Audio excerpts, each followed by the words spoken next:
In 1970, the KGB were looking at psychic warfare very heavily. Indeed, yeah. And they coined a phrase called the biophysical body, which is another definition for the soul. The Chinese called it something else, the Americans called it something else. But it was basically, as the ancient master said, it was amplification of the biophysical body, the soul. Yeah. So what would, in some cases, what would happen is that the soul, or the vessel that is the soul, is taken across time and space, as I perceive, and across our human version of what the Egyptian was called the afterlife, into a dimensional world that is alien, and then pushed back through again and replaced. So you're back in this, you haven't got a clue what's happened to you, but you're carrying all the echoes and signatures and all the stuff that is I can't even put it into words, but you've been exposed to a biological environment that your body is not familiar with, and you've been placed back in this normal environment, which could then have a biological effect as you carry on living out your life. As you carry on living out your life, and also on the psychic and other levels. Correct, and that's exactly what happens. And interestingly, that in those realms, you know, I strongly believe that they have these dimensional aliens. Do you think you've had an experience absolutely. like that? Oh, absolutely. I know. Definitely, I have. Okay, so just going back to that point then, I was just saying it's almost as if that's causing a honing to go on, to occur. Would you say that was? It's about integration. It's definite. That's what they've said. It's about some of our species. I mean, I'm a walking bloody shambles. Frankly, why in God's name they'd pick me, I've no idea. But but I can't be. Obviously, there's something about me that I'm not seeing in the deck of cards that they've seen, that they know of, that I'm not aware of.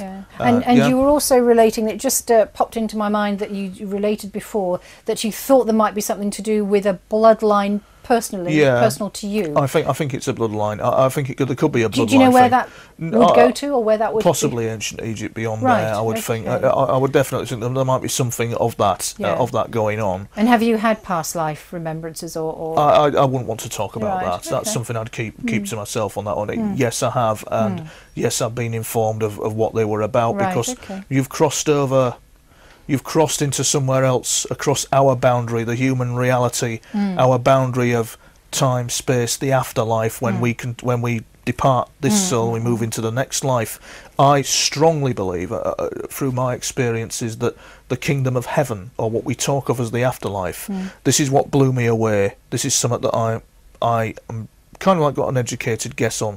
That it is artificially created by a very advanced intelligence. Which is what Alec Newald was specifically saying. The afterlife for humanity, when we depart this soul, has been created for us, which I find incredible. It is. And the other thing that I find incredible is that some of these ETs who are hybrid, who were born in a test tube, I have to ask them, do they have a soul? Yes. Do you know? Does she have a soul? And this is the thing that I'm going to ask her in years down the line. Yes. This is the thing I'll be asking. This is the thing I'll be asking in year, and hopefully, you know, a year, 2 years from now, we can get a more accurate picture of what is going on, which is what it's all about. And it's important that we do. It's important that this is open. It's important that this is not suppressed, because this is the darker forces at work are quite intent on suppressing the human race. And are quite intent on leading them down a garden path that is very nasty if we don't heed the warning. I think that the presence of the UFOs over my home,